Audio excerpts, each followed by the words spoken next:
ዩቱብ ለመስራት ላፕቶፕ አያስፈልጋችሁም። በስልካችሁ ብቻ ዩቱብ መስራት ትችላላችሁ። ላፕቶፕ የሚሰራውን ነገር በሙሉ ስልካችሁ ላይ መስራት ትችላላችሁ። ይህንን ስቴፕ ባይ ስቴፕ አሁን አሳያችኋለሁ። ማውረድ ያለብንን ሁሉንም አፕሊኬሽኖች እኔም በስልኬ ላይ ሁሉንም ዳውንሎድ እያደረኩ አሳያችኋለሁ። እስከ መጨረሻው አብራችሁን ሁኑ። ከዚህ ቪዲዮ በኋላ ኮምፒውተር ላይ ማንም ሰው እንደ ፕሮፌሽናል ሆኖ ዩቱብ የሚሰራበትን እያንዳንዱን ነገር ሶስተኛውና ዋነኛው አፕሊኬሽን ቻት ጂፒቲ ይባላል። ቻት ጂፒቲ የማታውቁ ፕሌይ ስቶር ላይ እንሄዳለን። ቻት ጂፒቲ ብላችሁ ሰርች ካረጋችሁ በኋላ ይሄ አይከን ይመጣላችኋል። ይሄን ዳውንሎድ ታረጉታላችሁ ማለት ነው።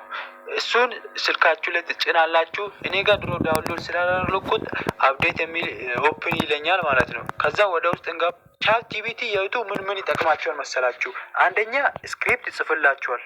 የሆነ ነገር ላይ ቪዲዮ መስራት ብፈልጉ የእናንተን ሀሳብ ኦርጋናይዝ ያደርግላችኋል።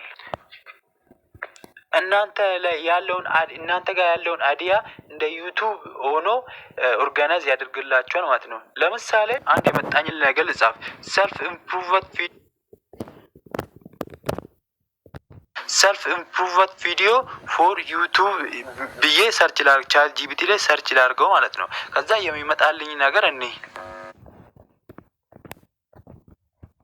ይሄኛው እንግሊዘኛ ነው። አይዛችሁ ይሄኛው እንግሊዘኛ ደግሞ እንዴት ወደ አማርኛ እንደምትቀይሩ ሌላ አፕ ሰጣችኋለሁ። እንደምታዩት ርዕሱን ራሱ ሰጥቶኛል።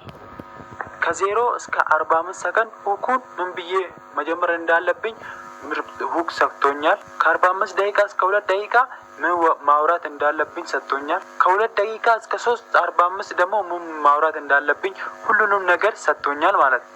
ሌላኛው አራተኛው የሚያስፈልጋችሁ ሶፍትዌር ታወርዳላችሁ። ሌላኛው አራተኛው ሶፍትዌር ምንድነው?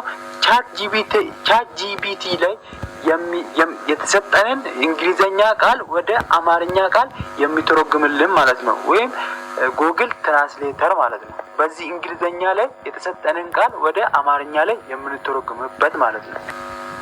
እሱን ፕሌይ ስቶር ላይ እንገባና ጉግል ትራንስሌት የሚለውን ሰርች እናደርጋለን። ከዛን ይሄ አፕሊኬሽን ከፕሌይ ስቶር ላይ ካወረዳችሁ በኋላ ቅድም ቻት ጂፒቲ የሰጠንን አይዲያ ኮፒ ፔስት አድርጋችሁ ወደ ጉግል ትራንስሌት ላይ ገብታችሁ ምን ታረጋላችሁ? ፔስት ታረጉታላችሁ ማለት ነው። ቻት ጂፒቲ ላይ የተሰጠንን አይዲያ እዛ ላይ ከዛ ኮፒ አድርገን እዚህ ላይ ፓስት እናደርጋለን ማለት ነው። ወደ አማርኛ ቀይረን ፓስት እናደርገዋለን። ከዛን ጉግል ሁሉንም እንግሊዘኛ ወደ አማርኛ ቀይረልን ማለት ነው። ሁሉንም እንግሊዘኛ ወደ አማርኛ ሲቀይርልን እሱን አይተን ቲትሉን በጣም መስራት እንችላለን። ይሄው እንደምታዩት ህይወት የሚቀይሩ 5 ልማዶች ርዕሱን ራሱ ቀይሮታል ማለት ነው።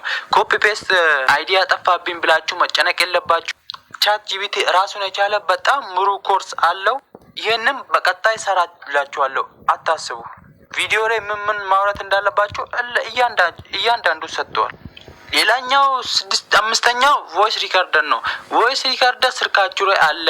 ስልካችሁ ላይ ሲጭን አብሮት ላይኖር ስለሚችል ከሳምሰንግ ከራሱ ስቶር ማውረድ ትችላላችሁ። ነገር ግን ፕሌይ ስቶር ላይ ትገቡና እዚህ ጋር ቮይስ ሪከርደር ብዬ ሰርች ያደርጋለሁ። ይኸው ግቡ።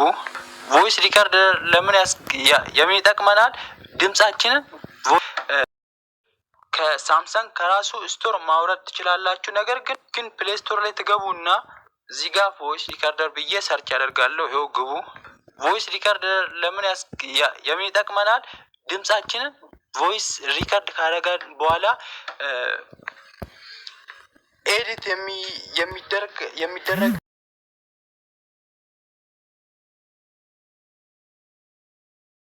የምትፈልጉትን አፕሊኬሽን ማውረድ ትችላላችሁ። ማስታወቂያ ማያስቸግራችሁ። እዚህ ጋር ገባና እዚህ ጋር ያው ኢኔብል አደርጋለሁ። ይሄንን ኦፕን ልበለው። የሳምሰንግ ከፈተ ትራንስሌት ላይ የቀየራችሁን አምጥታችሁ እዚህ በራሳችሁ ማስተካከል ትችላላችሁ ማለት ነው።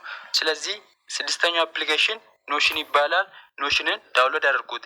ሌላኛው 7ኛው ሪከርድ የምታደርጉበት አፕሊኬሽን ነው። ስክሪን ሪከርድ። ልክ እኔ አሁን ስክሪን ሪከርድ እያደረጉ የማሳያችሁ አፕሊኬሽን ነው ማለት ነው። እዚህ ጋር ፕሌይ ስቶር ላይ ትሉና ሰርች በተን ላይ ትሉ ፕሌይ ስቶር ላይ ትገቡና ኤዜድ ስክሪን ሪከርድ ብላችሁ ትገባላችሁ። ኤዜድ ስክሪን ሪከርድ የሚል ይመጣላችኋል። ይኸው እንደምትመለከቱት ይሄን ኤዜድ ስክሪን ሪከርድ የሚለውን ዳውንሎድ እናደርጋለን ማለት ነው። እናንተ ይሄን ኮርስ ያሳየውበት መንገድ ይሄን ስክሪን ሪኮርድ አድርጌ ያሳየውበት መንገድ ማለት ነው። እንደዚህ ስክሪን ሪኮርድ የሚያደርግልኝ መንገድ ማለት ነው። ስክሪን ሪኮርደር ማለት እነዚህን 7 ሶፍትዌር ዳውንሎድ ካደረጋችሁ በኋላ ኮምፒውተር አያስፈልጋችሁ ማለት ነው። ሙሉ ለሙሉ ዩቲዩብ በስልካችሁ መጀመር ትችላላችሁ። ማንኛውም ጥያቄ የሆነባችሁ ነገር ካለ ከታች ኮሜንት ላይ አስታውቁኝ። ቲክቶክ አድራሻዬም አለ፣ በዛው ግቡ። ችግር የለውም፣ ሁሉን ነገር እንመልሳለን ማለት ነው።